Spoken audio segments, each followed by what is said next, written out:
యాకోబా fail అయిపోయావా? అవునయ్యా.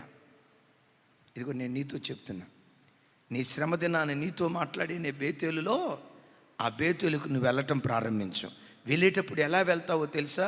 నీ ఇంటిలో ఉన్న అన్ని దేవతా విగ్రహాలను పారవేసి, మైల బట్టలను పారవేసి, నీ చెవులకున్న పోగులను పారవేసి నీ ఇంటిని దేవుని ఇంటిగా కట్టుకోవటం ప్రారంభించు అన్నాడు. దేవుని ఇల్లుగా తన ఇంటిని కట్టుకోవటం ప్రారంభించాడు. విచిత్రం, షెకెము ప్రాంతంలో యాకోబు అన్యుడు, పరాయివాడు.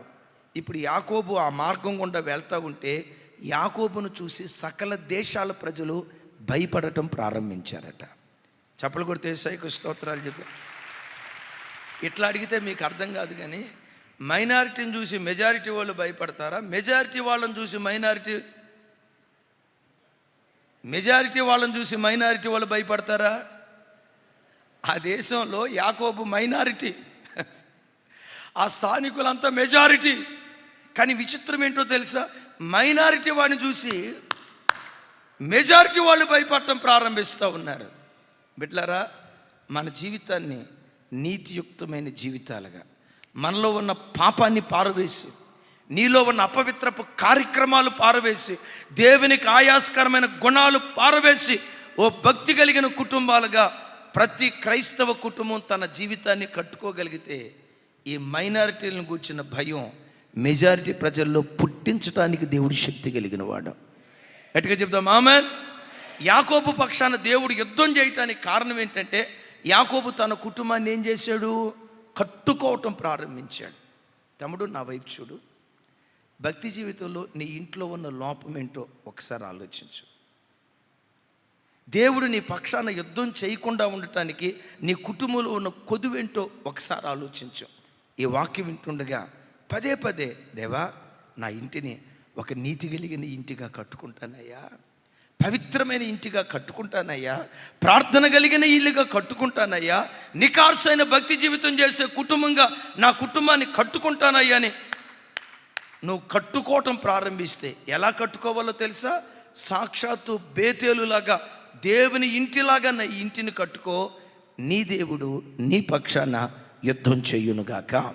చప్పలు కొడితే యేసయ్యకు స్తోత్రాలు చెప్దాం. రెండవ మాట అక్కడ అంటాడు, 19వ వచనం, 4వ అధ్యాయం 19వ వచనం. కట్టబడే చోట దేవుడు యుద్ధం చేస్తాడు. రెండవది 19వ వచనం, నాతో కలిసి చెప్పండి. పని మిక్కిలి గొప్పది. ఇంకోసారి చెప్పండి. మిక్కిలి గొప్పది. మనము గోడ మీద ఒకరికొకరము చాలా ఎడముగా ఉన్నాం. అందరు ఎక్కడున్నారు? గోడ కట్టే పనిలోనే ఉన్నారు. ఒకే పనిలో, కానీ ఒకరికొకరు ఎలా ఉన్నారట? చాలా ఎడంగా ఉన్నారు. మన పక్షాన దేవుడు యుద్ధం చేయనట్లుగా మనం ఎడంగా ఉండకూడదు. మనం కలిసి బ్రతుకుదాం. కలిసి ఉండే చోట దేవుడు యుద్ధం చేయటం ప్రారంభిస్తాడు. కట్టబడే చోట దేవుడు యుద్ధం చేస్తాడు. రెండవది, కలిసి ఉండే చోట దేవుడు యుద్ధం చేయటం ప్రారంభిస్తాడు. ఆ గోడ కట్టే పనిలో ఒకసారి నా వైపు చూడండి. ఆ గోడ కట్టే పనిలో చాలామంది ఉన్నారు, కానీ ఒకరికొకరికి ఏముందట? నేనంట అక్కడ ఎడంగా ఉంది, శరీరాలు కాదు. ఏమి ఎడంగా ఉండి ఉండొచ్చు? మనస్సులు ఎడంగా ఉన్నాయి. మన దేవుడు మన పక్షాన యుద్ధం చేయాలంటే మన మధ్యలో ఎడం ఉండకూడదు. మనం కలుద్దాం, మనం ఐక్యమైపోదాం, మన మనసులో కలవనిద్దాం.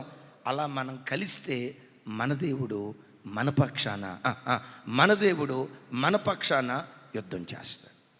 అమ్మా, ఒకసారి మిమ్మల్ని అడుగుతా, మన దేవుడు మన పక్షాన యుద్ధం చేయాలంటే ఒకే చోట గోడ కడుతున్నారు, కానీ ఒకరి మనసులో ఒకరికి కలవట్లా. మీ భార్యాభర్తలు ఒకే ఇంట్లో ఉంటున్నారు. మిమ్మల్ని అడుగుతా, మీ హృదయాలు కలుస్తున్నాయా? ఒకే ఇంట్లో బ్రతుకుతున్నారు మీరు పిల్లలు, మీ మనసు మీ పిల్లల మనసు కలుస్తుందా? ఒకే కప్పు కింద బ్రతుకుతున్నారు, ఒకే కంచంలో తింటున్నారు, ఒకే మంచంలో పండుకుంటున్నారు. ఇవన్నీ బాగానే ఉన్నాయి. నేను అంటున్నాను, దైవజనులు ఎడ్వర్డ్ విలియమ్స్ గారు అంటారు, మనస్సులు కలవకుండా శరీరాలు కలిస్తే అది కూడా ఒక వ్యభిచారం లాంటిది అంటాడు. అంటే కుటుంబంలో భార్యాభర్తల శరీరాలు కాదు కలవాల్సింది. ఏం కలవాలి? ఏం కలవాలి? ఆది నుంచి శత్రువు పన్నాగం ఏంటో తెలుసా? విడగొట్టటం. అవ్వ ఆదాములను విడగొట్టలేదా? 12 గోత్రాలుగా కలిసి ఉన్న ఇశ్రాయేలీయులను 2గా విభజించి యోధా గోత్రం ఒకవైపు, తతిమ 10 గోత్రాలు ఇంకొక వైపు చీలిపోయేటట్టు చేయలేదా? సాతాను కుట్రెప్పుడు కుటుంబాలను చెలగొట్టాలి, సంసారాలను చెలగొట్టాలి. చెట్టుకొకరు పుట్టకొకరు అన్నట్లుగా తల్లికి కూతురుకు పడకుండా, భార్యకు భర్తకు పడకుండా, తండ్రికి కొడుకు పడకుండా, తోటి విశ్వాసులకు పడకుండా, సావుకులకు పడకుండా, సావుకులకు విశ్వాసులకు పడకుండా సైతానుగాడి ప్రయత్నం ఎప్పుడు విడగొట్టటమే. దైవజన్మ వాడు విడగొట్టాలని ప్రయత్నం చేసే పరంపరలో, అమ్మో నేను నా భార్య విడిపోకూడదు, మేము కలిసి బ్రతకాలి ప్రభు కొరకు. నేను నా తల్లిదండ్రులు విడిపోకూడదు, మేము కలిసి బ్రతకాలి. ఇంత గొప్ప దివ్యమైన సంఘాన్ని విడిచిపెట్టి మేము దూరంగా బ్రతకటమా? నో, మేము కలిసి బ్రతకాలి. కలిసి బ్రతకటం ప్రారంభించండి. మనసులు కలిసేటట్లుగా దేవుని సన్నిధిలో బ్రతకండి. మన దేవుడు మన పక్షమున యుద్ధం చేయటం ప్రారంభించును గాక. గట్టిగా చెప్దాం ఆమేన్.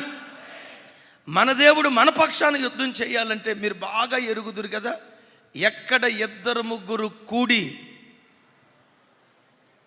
అదేదో పెద్దగా చెప్పాలరా తల్లి, నా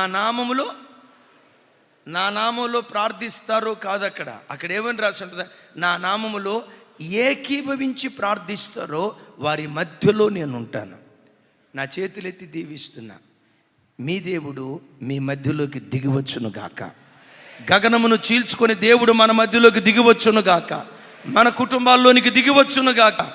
లైవ్ చూస్తున్న ప్రజలారా, ఏ దేశంలో ఉండి మీరు లైవ్ చూస్తున్నారో దేవుని ప్రతినిధిగా చెప్తున్నాను. మీ ఇంట్లో మీ భార్యాభర్తల మనసు కలిస్తే, మీరు ఐక్యంగా బ్రతకగలిగితే, మీరు వెళ్తున్న సంఘాలలో సేవకులతో మీ మనసు కలిసి ఐక్యంగా బ్రతకటం ప్రారంభిస్తే, ఐక్యత ఉన్న చోటకి దేవుడు దిగి వస్తాడు. దేవుడు దిగి వస్తాడు. దేవుడే దిగి వచ్చాడు అనుకో. నా బైబిల్ ఇచ్చే మ్యాథమెటిక్స్ క్యాలిక్యులేషన్ ఏంటో తెలుసా? ఒకడు 1000 మందిని తరిమితే ఇద్దరు 10,000 మందిని తరవటం ప్రారంభిస్తారు. మ్యాథమెటికల్ క్యాలిక్యులేషన్ ఏంటి? ఒకడు 1000 మందిని తరిమితే ఇద్దరు 10,000. ఎవరు లెక్కలు వచ్చిన మనిషే? మ్యాథమెటికల్ క్యాలిక్యులేషన్ ఏంటి? ఒక్కడు 1000 మందిని తరిమితే ఇద్దరు 2,000 మందిని తరుముతారు. బిబిలికల్ క్యాలిక్యులేషన్ ఏంటో తెలుసా? ఒక్కడు 1000 మందిని తరిమితే ఇద్దరు కలిస్తే 10,000 మందిని తరిమే శక్తివంతులుగా వాళ్ళు మార్చబడతారు. ఆ రెండో వాడు ఎవరో తెలుసా? నువ్వు ఒక్కడివి. భర్త మనసుతో నీ మనసు కలుస్తుంది, భార్య మనసుతో నీ మనసు కలుస్తుంది, తల్లిదండ్రుల మనసుతో నీ మనసు కలుస్తుంది, సేవకుల మనసుతో నీ మనసు కలుస్తుంది, తోటి విశ్వాసులతో నీ మనసు కలుస్తుంది. అలాంటి ఒక్కడుంటే ఆ చోటకి దేవుడు దిగొస్తాడు. దేవుడు దిగొచ్చాడా, నీ లోపల శక్తి 10 అంతలు రెట్టింపు అవటానికి దేవుడు కృప చూపిస్తాడు. 10 అంతలు రెట్టింపు అవటానికి దేవుడు కృప చూపిస్తాడు. నిజమా?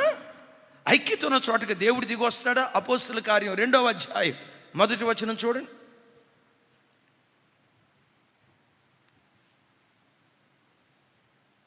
నాతో కలిసి చెప్పండి. పెంతెకోస్తు పండగ దినము వచ్చినప్పుడు అందరూ ఒక చోట కూడి ఉండిరి. ఆగండి, ఇక్కడ నా వైపు చూడండి. పెంతెకోస్తు పండగ దినము వచ్చినప్పుడు అందరూ ఒక చోట ఎక్కడ కూడి ఉన్నారు? మేడగది మీద. ఆ మేడగది మీద అందరూ ఒక చోట కూడి ఉన్నప్పుడు ఆ స్థలానికి ఎవరు దిగి వచ్చారు? కొంచెం గట్టిగా. ఆ కూడి ఉన్న స్థలంలో ఎలాంటి స్థితిలో కూడి ఉన్నారు? అక్కడ రాసి ఉంటుంది, వారు ఏక మనస్సుతో ఎడతెగక ప్రార్థన చేయుచుండిరి. ఏ మనస్సుతో? కొంచెం గట్టిగా. నేను ఎప్పుడు చెప్తా, నా వైపు చూడండి. ఏ మనసుతో? ఏక మనస్సుతో 120 మంది మేడగది మీద ఉన్నారు. శరీరాలు లెక్కేస్తే 120, మనసు మాత్రం ఒక్కటే. మనసు మాత్రం పరలోకంలో పరిశుద్ధాత్మ దేవుడు ఉండలేక అక్కడికి దిగొచ్చాడు. ఆత్మదేవుడు ఎప్పుడైతే దిగొచ్చాడో అద్భుతం. ఒకడు 1000 మందిని తరిమితే ఇద్దరు 10,000 మందిని తరుగుతారని రాస్తుంది కదా. ఎప్పుడైతే పరిశుద్ధాత్మ దేవుడు మేడగది మీదకి దిగొచ్చాడో ఒకేసారి క్రైస్తవ్యం ఉన్న పాటున 120 దేశాలకు విస్తరించడానికి దేవుడు కృప చూపించాడు. పరిశుద్ధాత్మ దేవుడు దిగొచ్చారు. పేతురు వల వేశాడు, 3000 మంది రక్షించబడ్డారు. తర్వాత వల వేశాడు, 5000 మంది రక్షించబడ్డారు. సువార్త ప్రకటిస్తే చాలు వేలు వేలు ఒకేసారి 120 దేశాలకు దేవుని రాజ్యం విస్తరించింది. ఎందుకో తెలుసా? ఆ 120 మంది మధ్యలోకి పరిశుద్ధాత్మ దేవుడు దిగొచ్చాడు. చప్పలు కొడితే సైకో స్తోత్రాలు చెప్దాం. గట్టిగా గట్టిగా గట్టిగా హల్లెలూయా. ఎట్లా సంఘం కానీ కుటుంబం కానీ కలిసి ఉండాలి? పౌలు గారు రోమపత్రికలో మాట్లాడుతూ శరీరంలో అవయవాలు అనేకమై ఉన్నట్లుగా మనం అనేక అవయవాలమై ఉన్న ఒక్క శరీరమై ఉన్నాము అంటాడు. చూడండి ఆ మాట 12వ అధ్యాయం రోమీయులకు రాసిన పత్రిక 12వ అధ్యాయం 5వ వచనం.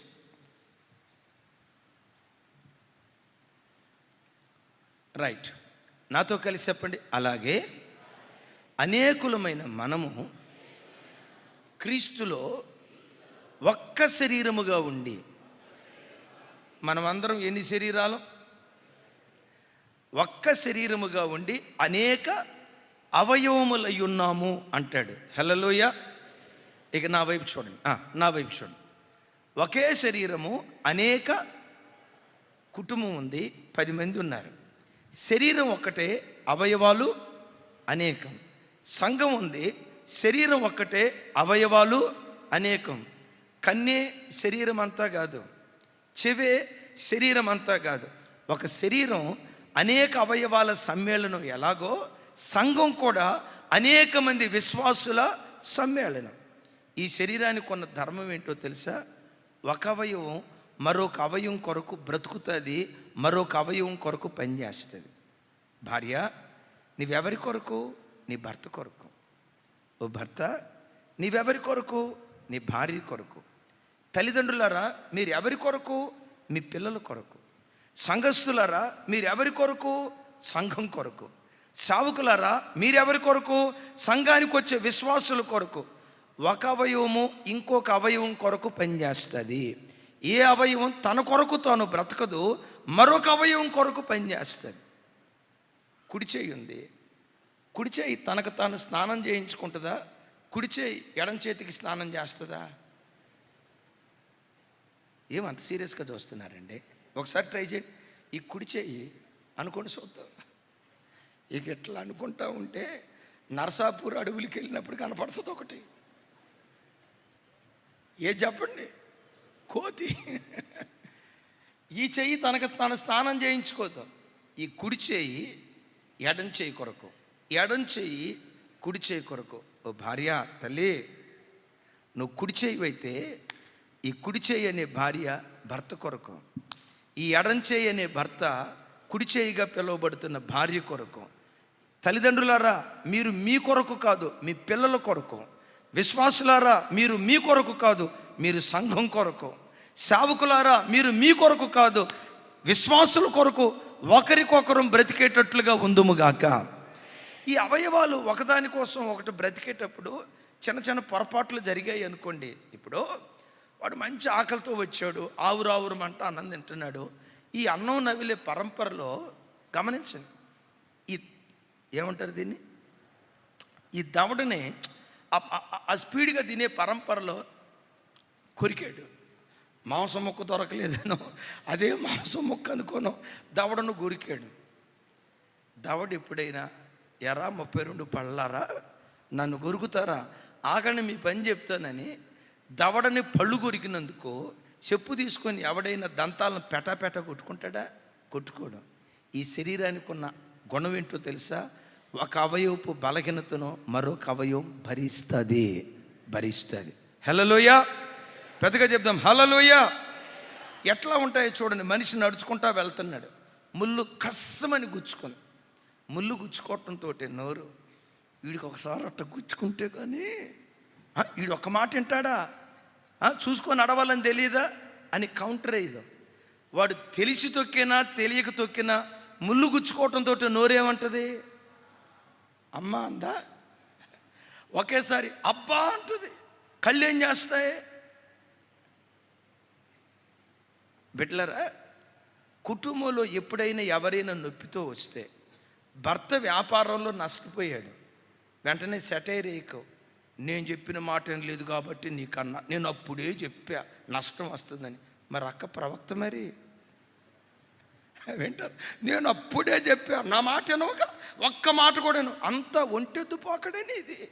గమనించండి, కాలుగు ముల్లుగుచ్చుకొని అల్లాడుతూ ఉంటే నీ వేసే సెటైర్ ఉందే, ఈ నొప్పి కంటే ఆ నొప్పి ఎక్కువైపోద్ది. వింటున్నారా? ప్రతి కష్టంలో శరీరంలో ఉన్న ప్రతి అవయవం పాలిభాగస్తులు అవుతుంది. నోరు అబ్బా అంటుంది, కళ్ళు కన్నీళ్లు గారుస్తాయి. ఆ తర్వాత కానీ ఈ నొప్పి మానాలంటే ఆయింట్మెంట్ రాయాలి, ఏ డాక్టర్ గారి దగ్గరికి వెళ్ళాలి, టీటీ ఇంజెక్షన్ తీసుకోవాలి. ఆ తర్వాత కార్యక్రమం. విన్నారు ఈ మాట?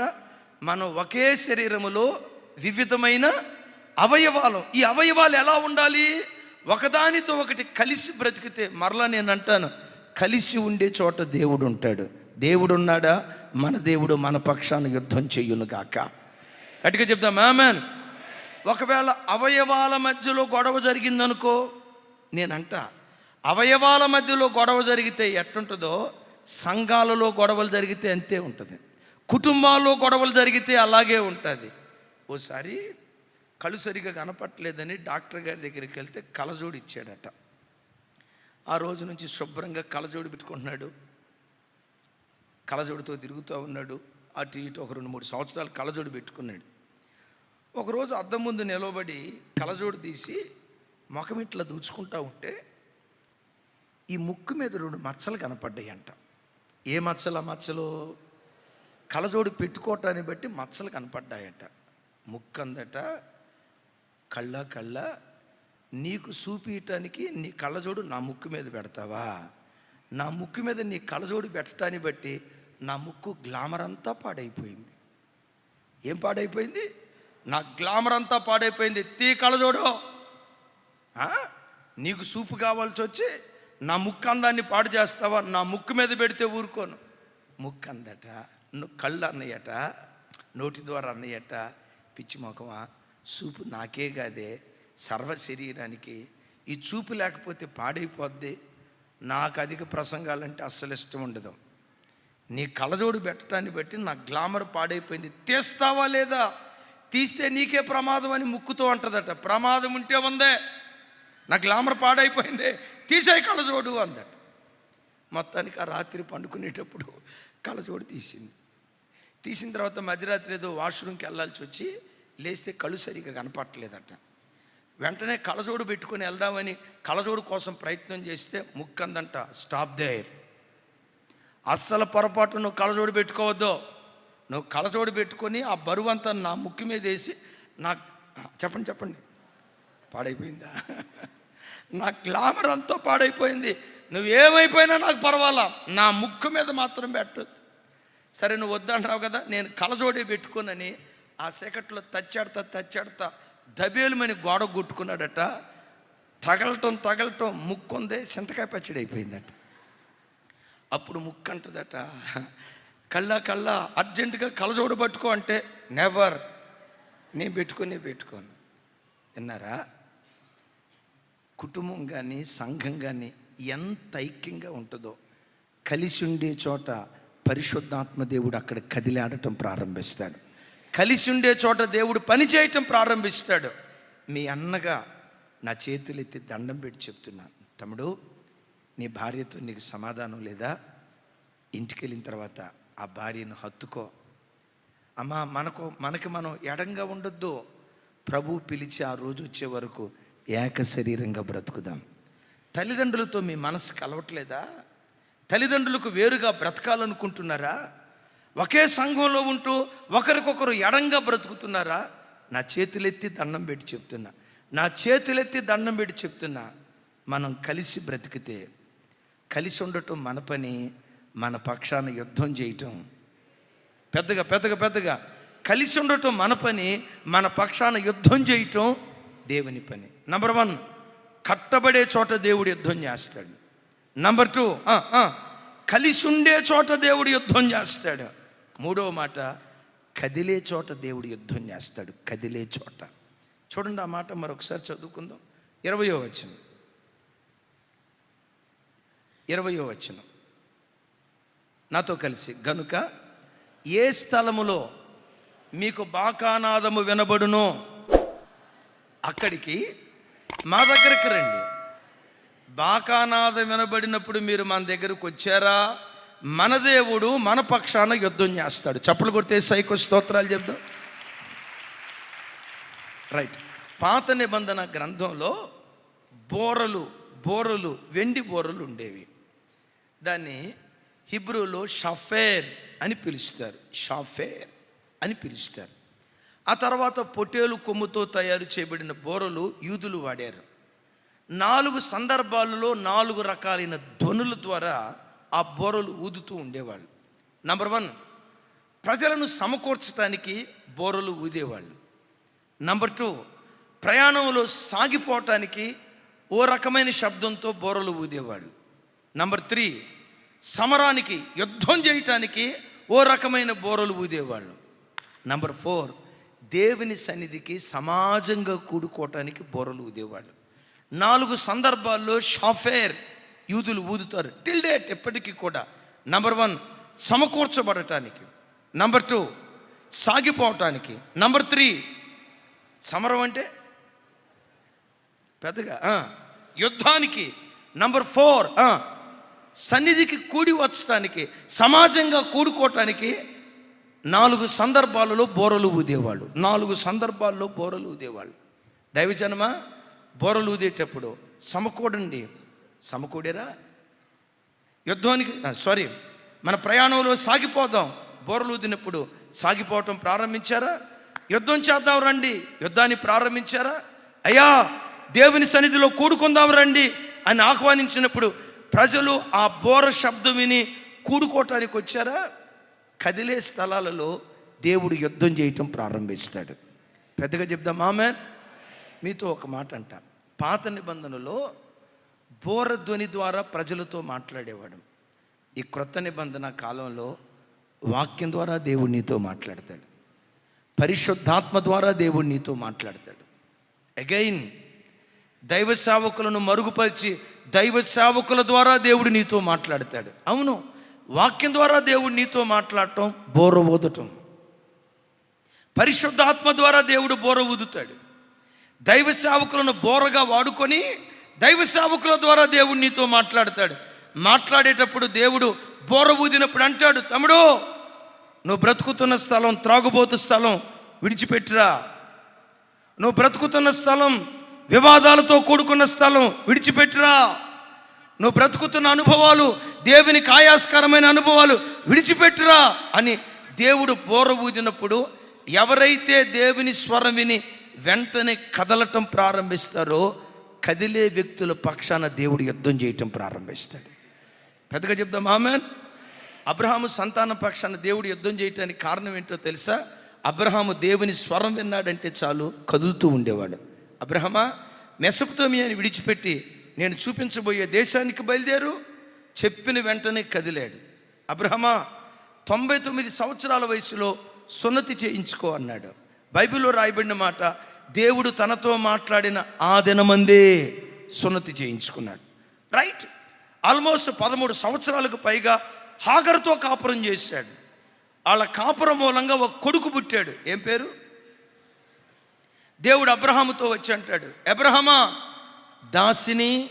దాసి కుమారుణ్ణి నీ ఇంట్లో నుంచి వెళ్ళగొట్టు. బోరధ్వని దేవుడు వినిపించాడు. అయ్యా 13 సంవత్సరాల బంధం అయ్యా, నా భార్యగా చూసుకున్నానయ్యా, మా జ్ఞాపకంగా ఒక కొడుకు పుట్టాడయ్యా, ఎట్లా నేను విడిచిపెట్టగలను? ఎలా నేను విడిచిపెట్టగలను? హాగరుతో నా ప్రాణం, హాగరుతో కాకపోయినా ఇస్మాయిలుతో నా ప్రాణం పెనవేయబడింది, ఎలా విడిచిపెట్టగలనయ్యా అని ఎదురు మాట మాట్లాడకుండా బోరధ్వని విన్న వెంటనే 13 సంవత్సరాల బంధాన్ని తెంచుకోవటానికి సిద్ధపడ్డాడు. గనుక అబ్రహాము పక్షాన దేవుడు యుద్ధం చేశాడు. అబ్రహాము సంతాన పక్షాన దేవుడు యుద్ధం చేశాడు. అయ్యా ఒకసారి నా వైపు చూడండి. ఒకవేళ నీకున్న కొన్ని దురలవాట్లు, ఆ సిగరెట్ల అలవాటు గడిచిన 15 సంవత్సరాలు బట్టి ఉందేమో, మానలేకపోతున్నానయ్యా. 10 సంవత్సరాల నుంచి ఆ తాగుడు వ్యసనం నీకుందేమో, మానలేకపోతున్నానయ్యా. నా మాట అర్థమవుతుందా? గడిచిన కొన్ని సంవత్సరాల నుంచి ఎవరితోనో అక్రమంగా బ్రతుకుతున్నావేమో, అక్రమ సంబంధాల్లో మునిగి తేలిన అనుభవం నీకుందేమో. అది 20 సంవత్సరాల బంధమో, 15 సంవత్సరాల బంధమో, 10 సంవత్సరాల బంధమో, నా దేవుడు అంటాడు, ఈరోజు నేను నీతో మాట్లాడుతూ ఉండగా ఆ బంధాన్ని నువ్వు తెంచుకోగలిగితే, ఆ వ్యసనం నుంచి నువ్వు విడుదల పొందగలిగితే, నీతో మాట్లాడుతున్నప్పుడే, ఎవరిని పెట్టారా, మీలో ఎవరైనా సెల్ ఫోన్లో ఫోర్నోగ్రఫీ వీడియోస్కి ఎడిక్ట్ అయిపోయారా? బానిసలైపోయారా? మానసిక వ్యభిచారులుగా, ఆధ్యాత్మిక వ్యభిచారులుగా ఆధ్యాత్మిక జీవితంలో మిగిలిపోయారా? అలవాటు 3 నెలలు బట్టి ఉందో, 3 సంవత్సరాలు బట్టి ఉందో నాకు తెలియదు.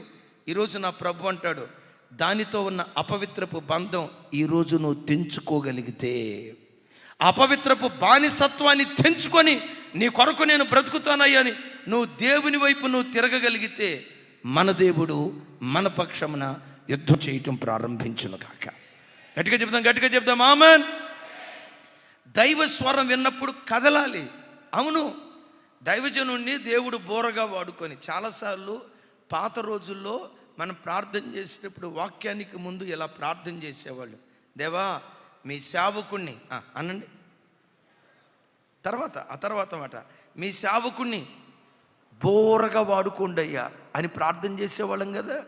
మీ సేవకుని సిలువ చాటును మరుగుపరిచి బోరగా వాడుకోండి అయ్యా. అవును, బోరలాంటి ఈ సేవకుడు ప్రకటన చేస్తాడు, సమాజంగా కూడుకుందాం రండి, మాసాంతర కోటలో కూడుకుందాం రండి, రేపు 21 రోజులు ఉపవాస ప్రార్థన రాబోతుంది రండి, మాసం ఆల్ నైట్ ప్రేయర్ జరగబోతుంది రండి, శనివారం ఉపవాస ప్రార్థన జరగబోతుంది రండి.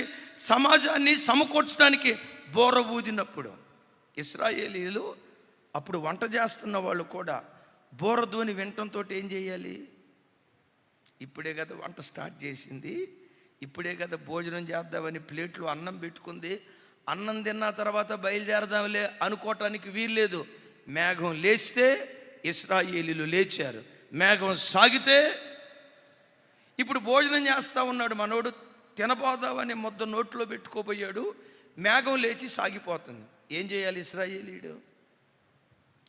ప్లేట్ ఎట్లాగే పట్టుకోవాలా?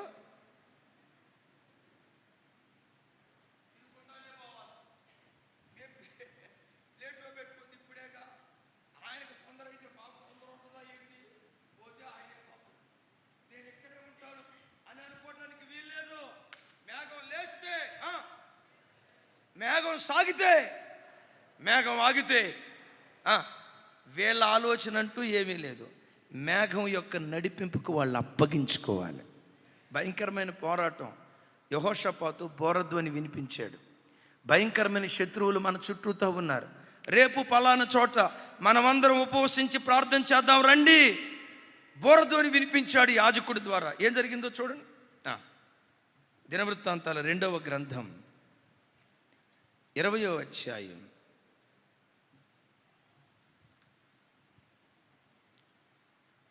13వ వచనం. నాతో కలిసి, యోధా వారందరూ తమ శిశువులతోనూ భార్యలతోనూ పిల్లలతోనూ యెహోవా సన్నిధిన నిలవబడిరి. చప్పలు కొడితే సైకు స్తోత్రాలు చెప్దాం. అందరూ నా వైపు, అందరం చప్పలు కొడితే సైకు స్తోత్రాలు చెప్దాం. ఇక నా వైపు చూడండి. యెహోషాపాతు ఆ రాజ్యంలో ఎదురయ్యే యుద్ధాలను బట్టి దేశంలో బోర ఊదాడు. ఏమని? ఉపవసించి ప్రార్థన చేద్దాం రండి అనే బోర ఊదాడు. ఆ బోర వినటంతో బైబిల్లో రాయబడిన మాట, యోధా వారందరూ, అందరా కొందరా అంటే యోధా వారందరూ అంటే పురుషులను లెక్కించాడు ఇక్కడ, రైట్.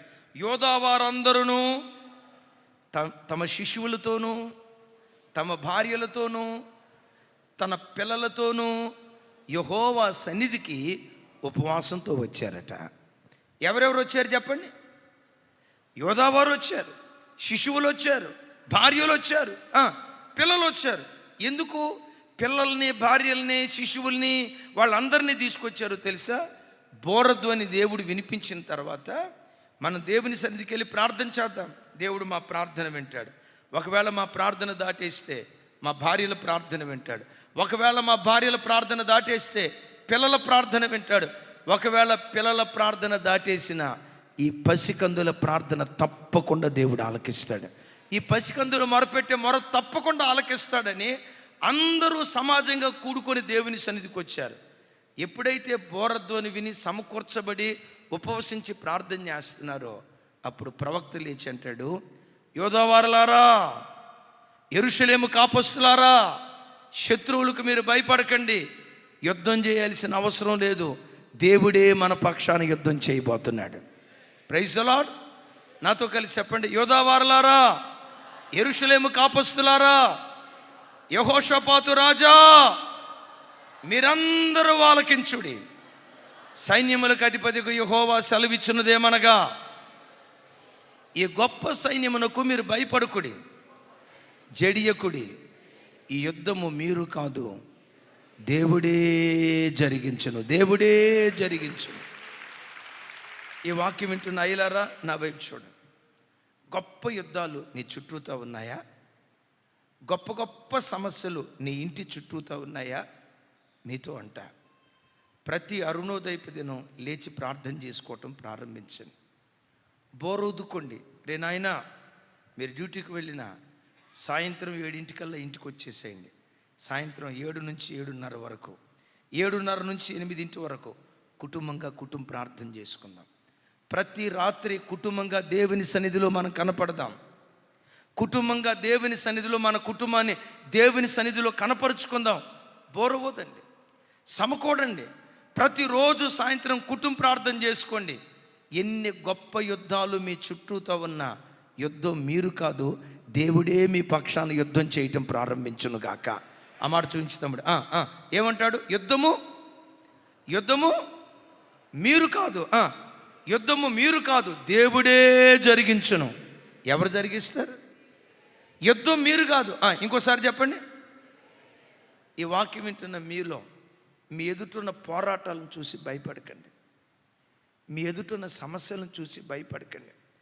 ఒకవేళ ఆ సమస్యలు మీ శక్తికి మించినవైనా, మీ సామర్థ్యానికి మించినవైనా, మీ జ్ఞానానికి మించినవైనా, మీ బలానికి మించినవైనా, మీకున్న ఆర్థిక వనరులకు మించినవైనా, మీ చుట్టూ ఆవరించిన సైన్యం ఎంత బలమైనదైనా, ఎంత భయంకరమైనదైనా, యుద్ధం నీవు కాదు, నీ దేవుడే నీ పక్షాన యుద్ధం జరిగిస్తాడు.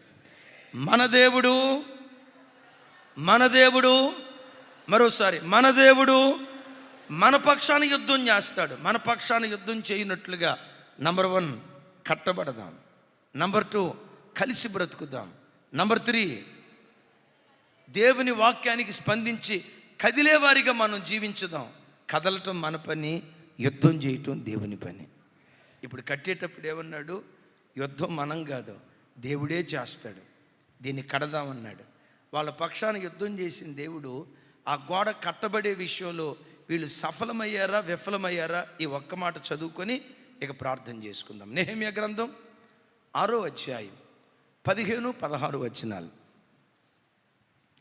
అందరూ పెద్దగా చెప్పండి. ఈ ప్రకారముగా ఏలూలు మాసము, ఏలూరు కాదు, ఏలూరు కాదు, అందరూ పెద్దగా చెప్పండి. ఏలూరు కాదు రే తమ్ముడా, ఏలూరు కాదు, పెద్దగా చెప్పండి. ఏలూలు మాసము 25వ దినమందు, అనగా 52 దినములకు ప్రాకారము కట్టుట సమాప్తమాయెను.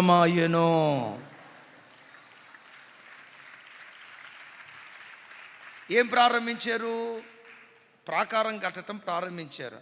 ప్రారంభించిన పని మధ్యలో ఆగిపోయిందా? సంపూర్తి అయిపోయిందా? సమాప్తమాయను. ఎన్ని రోజుల్లో? 52 రోజుల్లో గోడ కట్టడం సమాప్తమైంది. ఇప్పుడు గోడ కట్టడం సమాప్తం అవటానికి ఇది నెహెమ్యా వలన జరిగిందా, యూదుల వలన జరిగిందా, యాజకుల వలన జరిగిందా, అధిపతుల వలన జరిగిందా, ఎవరి వలన జరిగిందా అంటే ఇది మనుషుల వలన జరిగింది కాదు, దేవుని వలన జరిగింది.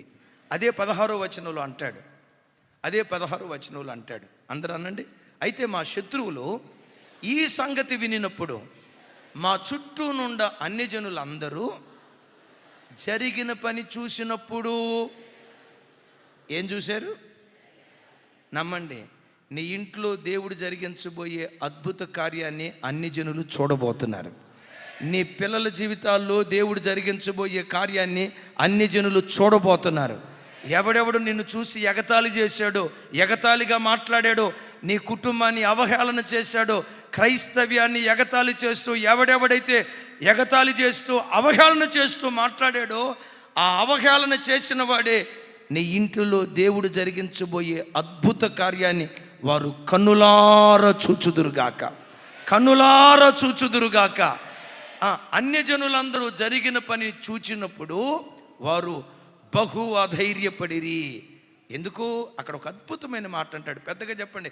ఏలయనగా ఈ పని మా వలన జరిగినదని వారు తెలుసుకొనిరి.